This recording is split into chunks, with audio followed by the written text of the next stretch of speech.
Former SAA Chief Commercial Officer Sylvain Bosque says the executive at SAA decided to cancel a deal that was agreed to 15 years earlier as it was becoming too expensive to carry on with it. This resulted in the swap transaction, which meant instead of acquiring 10 aircraft from Airbus, the national carrier would lease 5 newer aircraft and phase out some of their older ones.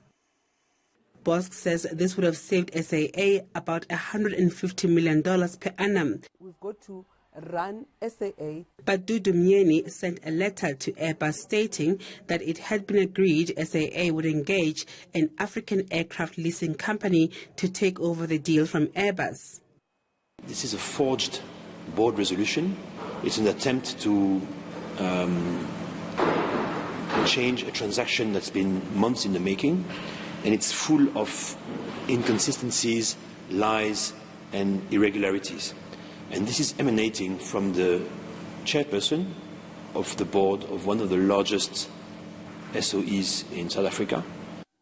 He says ending the agreement meant SAA would have to continue with the initial deal, but the airline didn't have the money for it.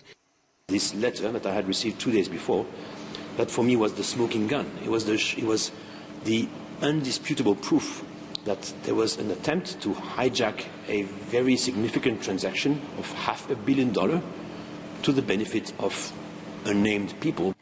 Bosque told the court that Myeni wrote a letter to then Finance Minister Nhlanhla Nene to approve a leasing agreement with an unknown and undisclosed African leasing company.